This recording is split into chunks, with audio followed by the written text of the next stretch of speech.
പാളിയത് ഷാഫിയെ വധിക്കുവാനുള്ള ശ്രമം. ഇന്നലെ വൈകിട്ട് പേരാമ്പ്ര CKG ഗവൺമെന്റ് കോളേജിൽ 30 വർഷങ്ങൾക്ക് ശേഷം KSU യൂണിയൻ തിരിച്ചു പിടിച്ചതുമായി ബന്ധപ്പെട്ടുണ്ടാക്കിയ ആ ആഹ്ലാദ പ്രകടനത്തിനിടെ SFI പ്രവർത്തകരും KSU പ്രവർത്തകരും തമ്മിൽ ഉണ്ടായ ആ ചെറിയ ഉന്തും തള്ളുമാണ് വലിയ ഒരു കലാപമായി ഇന്നലെ മാറിയത്. ആ സംഘർഷത്തിനിടെ ഷാഫി പറമ്പിൽ MLA പോലീസുകാരൊന്നും ഉപദ്രവിച്ചില്ല, ഗ്രനേഡ് മാത്രമേ പ്രയോഗിച്ചുള്ളൂ എന്ന പോലീസിന്റെ വാദം പൊളിയുന്ന കാഴ്ച പ്രേക്ഷകരെ ഇനി നിങ്ങൾക്ക് കാണാം. പോലീസ് പറഞ്ഞത് കണ്ണീർ ബാധകഷൽ മാത്രമേ ഞങ്ങൾ പ്രയോഗിച്ചുള്ളൂ, ഷാഫിക്ക് നേരെ ലാത്തി ചാർജ് ഒന്നും നടത്തിയില്ല, അത് വെറും നുണക്കഥയാണ് എന്നൊക്കെ പറഞ്ഞുവെങ്കിലും അതിനെ പൊളിക്കുന്ന ദൃശ്യങ്ങൾ ഇപ്പോൾ പ്രേക്ഷകരെ നിങ്ങൾ കാണുക. ആ ദൃശ്യങ്ങളിലേക്ക്.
പേരാമ്പ്ര കോളേജിലെ ആ KSU വിജയത്തിന് ശേഷം അവർ നടത്തിയ ആഹ്ലാദ പ്രകടനത്തിനിടെ CPM പ്രവർത്തകർ കയറി മർദ്ദിച്ചു എന്ന വിഷയമുണ്ടാകുകയും അതിനെ തുടർന്ന് പേരാമ്പ്രയിൽ ഹർത്താൽ ആചരിക്കുകയും അതിനെ തുടർന്ന് നടത്തിയ ആ ആഹ്ലാദ പ്രകടനത്തിനിടെയാണ് ഷാഫി പറമ്പിൽ MLA അടക്കമുള്ളവർക്കെതിരെ പോലീസ് ലാത്തിചാർജ് നടത്തിയത്. ഷാഫിയെ മർദ്ദിച്ചിട്ടില്ല എന്ന് പറയുമ്പോഴും ഇപ്പോൾ പ്രേക്ഷകർ കണ്ടു അദ്ദേഹത്തിന് ഗുരുതരമായ മർദ്ദനമേൽക്കുന്നതിന്റെ ദൃശ്യങ്ങൾ നാം കണ്ടു. ഇതിനെ തുടർന്ന് ഷാഫിയുടെ മൂക്കിന്റെ എല്ലിന് 2 ഭാഗത്ത് പൊട്ടലേൽക്കുകയും അദ്ദേഹത്തിന്റെ തലയുടെ ഒരു വശത്ത് പരിക്കേൽക്കുകയും ചെയ്തതിനെ തുടർന്ന് ആശുപത്രിയിൽ പ്രവേശിപ്പിക്കുകയും അദ്ദേഹത്തിന്റെ ശസ്ത്രക്രിയ കഴിഞ്ഞു, 4 ദിവസം വിശ്രമം വേണം എന്നാണ് അറിയുവാൻ കഴിയുന്നത്. ഇതേ തുടർന്ന് ഇന്നലെ രാത്രി തന്നെ കേരളത്തിന്റെ വിവിധ ഭാഗങ്ങളിൽ വളരെ ശക്തിയായ രീതിയിൽ യൂത്ത് കോൺഗ്രസ് പ്രവർത്തകരും കോൺഗ്രസ് പ്രവർത്തകരും പ്രതിഷേധം അറിയിച്ചു. അവരെയെല്ലാം പിണറായിയുടെ പോലീസ് തല്ലി ചതച്ച് ഒതുക്കുവാൻ ശ്രമിക്കുന്ന കാഴ്ചയാണ് നമുക്ക് കാണുവാൻ സാധിക്കുന്നത്. ഈ സമയത്താണ് രാഹുൽ മാങ്കുട്ടത്തെ പോലെയുള്ള യുവ നേതാക്കന്മാരുടെ പ്രസക്തി നമുക്ക് മനസ്സിലാക്കുവാൻ സാധിക്കുന്നത്. ഷാഫിയെ പോലുള്ള ഒരു യുവ നേതാവിനെ അടിച്ചൊതുക്കുവാൻ തന്നെ, കൊല്ലുവാൻ തന്നെയുള്ളൊരു ശ്രമമാണ് ഇന്നലെ നടന്നത്. പോലീസുകാർക്ക് ഷാഫിയെ കണ്ടാൽ തിരിച്ചറിയാൻ വയ്യാഴുകയൊന്നുമില്ല. കൃത്യമായും ഷാഫി നിൽക്കുന്നത് അവർക്ക് വ്യക്തമായി അറിയാം. ഇത് അദ്ദേഹത്തിന് നേരെയുള്ള ഒരു വധശ്രമമായി തന്നെ നമുക്ക് കണക്കാക്കാവുന്നതാണ്. രാഹുലിനെതിരെ ആരോപണം ഉന്നയിച്ച് രാഹുലിനെ ഒതുക്കിയ തൊട്ടടുത്ത ദിവസം തന്നെ ഷാഫിയെ പെരുവഴിയിലിട്ട് ആക്രമിക്കുവാൻ ശ്രമിച്ചത് നമ്മൾ കണ്ടതാണ്. അന്ന് അദ്ദേഹം പേടിച്ചു പിന്മാറാതെ തന്നെ ആക്രമിക്കുവാൻ അടുത്തവരുടെ നേരെ അദ്ദേഹം ചാടിയിറങ്ങിയെങ്കിലും ഭീരുക്കളായ ആ CPMകാർ അന്ന് അദ്ദേഹത്തെ ഉപേക്ഷിച്ചു പോവുകയാണ് ചെയ്തത്. ഇപ്പോൾ ഇതാ അടുത്തൊരു അവസരം കിട്ടിയപ്പോൾ ഈ വിവാദത്തിനിടെ അദ്ദേഹത്തെ വധിക്കുവാനുള്ള ഒരു മോബാക്രമണം എന്ന് പറയുമ്പോൾ കൊടിസുനിയെ പോലുള്ള അതല്ലെങ്കിൽ ഇവന്മാരെ ഒന്നും പിടിച്ച് അകത്തിടൂല, ഒരു മോബ് അറ്റാക്ക് എന്ന കാറ്റഗറിയിൽ എഴുതി തീർക്കുവാൻ പറ്റും. പോലീസുമായുള്ള സംഘർഷത്തിനിടെ കൊല്ലപ്പെട്ടു എന്ന് വരുത്തി തീർക്കുവാൻ പറ്റും. ഷാഫിയെ വധിക്കുവാനുള്ള വളരെ വ്യക്തമായ ഒരു ശ്രമമാണ് ഇന്നലെ നടന്നത് എന്ന് നമുക്ക് മനസ്സിലാക്കുവാൻ സാധിക്കും. ഇനി ടി സിദ്ദിഖ് MLA ആ പ്രതികരണം കേട്ട ശേഷം ഉടൻ മടങ്ങി വരാം. ഇപ്പോ ഈ സിറ്റി പോലീസ് കമ്മീഷണർ ഓഫീസിന് മുമ്പിലുള്ള പോലീസ് ഉദ്യോഗസ്ഥന്മാരോട് പറയാൻ ആഗ്രഹിക്കുന്നു, നിങ്ങൾ ഇവിടെ ബാരിക്കേഡ് കെട്ടിയത് കൊണ്ടല്ല ഞങ്ങൾ ഇവിടെ നിൽക്കുന്നത്. ഞങ്ങൾ ഒന്ന് തള്ളിയപ്പോ നിങ്ങൾ ഉള്ളോട്ട് വീണിട്ടുണ്ട്. വരുന്ന വഴിക്ക് ജീപ്പും എടുത്ത് നിങ്ങൾ ഓടിയിട്ടുണ്ട്. അതുകൊണ്ട് 24 മണിക്കൂറും ഷാഫി ഉൾപ്പെടെ ഞങ്ങളുടെ പ്രവർത്തകന്മാരെ തകർക്കാൻ, കൈയൊടിക്കാൻ, കാലൊടിക്കാൻ, മൂക്കടിച്ചു പൊട്ടിക്കാൻ, അവരുടെ വായ തകർക്കാൻ, രക്തമൊഴുക്കാൻ നേതൃത്വം കൊടുത്ത പിണറായിയുടെ പോലീസിനോട് പറയുന്നു, 24 മണിക്കൂറും ഞങ്ങളൊന്ന് തുനിഞ്ഞിറങ്ങിയാൽ പിണറായി വിജയന്റെ പോലീസിലും ഓഫീസിലും കാക്കിയിട്ടവർ തകയില്ല എന്ന് ഉത്തരവാദിത്തത്തോടു കൂടി സൂചിപ്പിക്കുകയാണ്. രാപ്പകലില്ലാത്ത സമരത്തിന് നേതൃത്വം കൊടുക്കുകയാണ് ഇവിടെ. ഇതൊരു ചരിത്രമാണ്. ഈ സമരം പിണറായി വിജയനെ കൊണ്ട് മാത്രമേ പോകൂ എന്ന് ഉത്തരവാദിത്തത്തോടു കൂടി സൂചിപ്പിക്കുന്നു. എന്താ സാഹചര്യം? നിങ്ങൾ ഈ അക്രമം പോലീസിന് നിർദ്ദേശ, പിണറായി വിജയന്റെ ഓഫീസിൽ നിന്ന് പോലീസിന് നിർദ്ദേശമാണ്. ശബരിമലയിലെ കള്ളത്തരങ്ങൾ പുറത്തറിയാതെ രാഷ്ട്രീയ സംഘടന ഉണ്ടാക്കണം. അല്ലാതെ എന്തിനാ നിങ്ങൾ CKG കോളേജിൽ ജയിച്ച കുട്ടികൾക്കെതിരായി ഉപരോധം ഏർപ്പെടുത്തുന്നത്? അവർക്ക് പുറത്തേക്ക് വരാൻ പറ്റുന്നില്ല.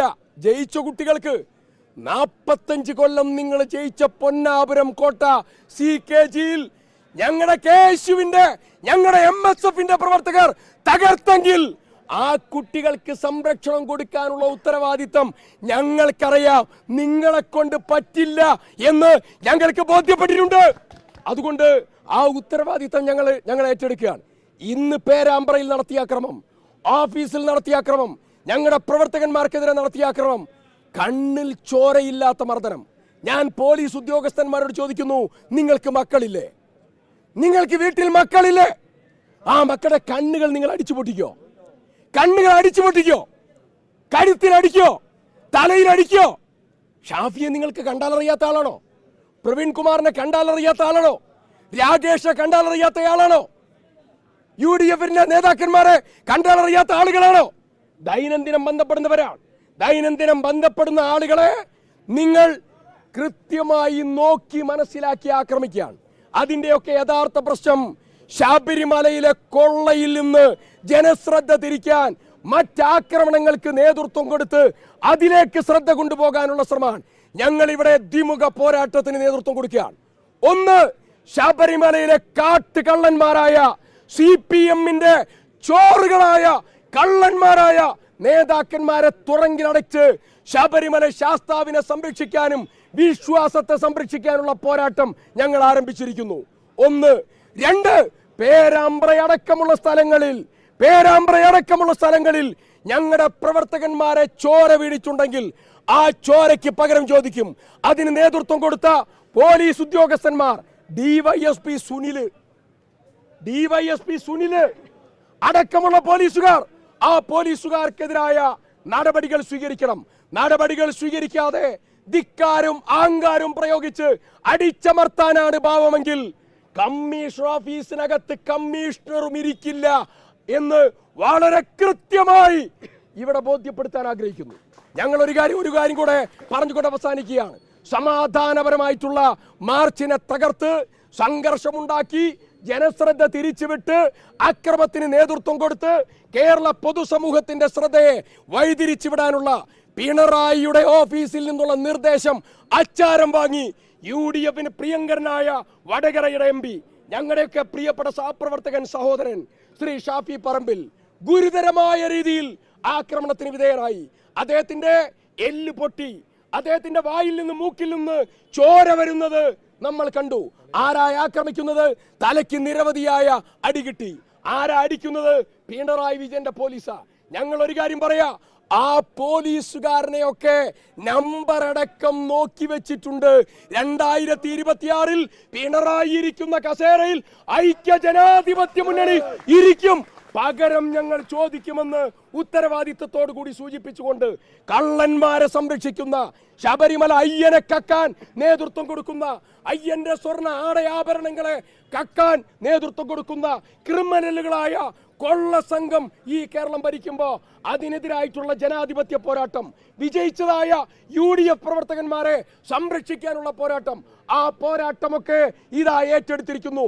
ഇന്നു മുതൽ രാപ്പകലില്ലാത്ത പ്രക്ഷോഭത്തിന് UDF നേതൃത്വം കൊടുക്കും എന്നുകൂടെ പറഞ്ഞുകൊണ്ട് ഈ സമരത്തിന് അർദ്ധരാത്രിയിൽ കമ്മീഷൻ ഓഫീസിലേക്ക് മാർച്ചിന് വന്ന മുഴുവൻ ആളുകളെയും അഭിവാദ്യം ചെയ്യുന്നു.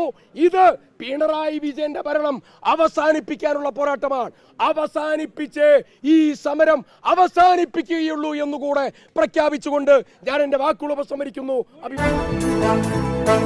i2i News, an eye for truth. i2i News subscribe ചെയ്തിട്ടില്ലാത്തവർ ഇപ്പോൾ തന്നെ സബ്സ്ക്രൈബ് ചെയ്യുക. നോട്ടിഫിക്കേഷൻ ലഭിക്കുവാൻ ബെൽ ബട്ടണും അമർത്തുക.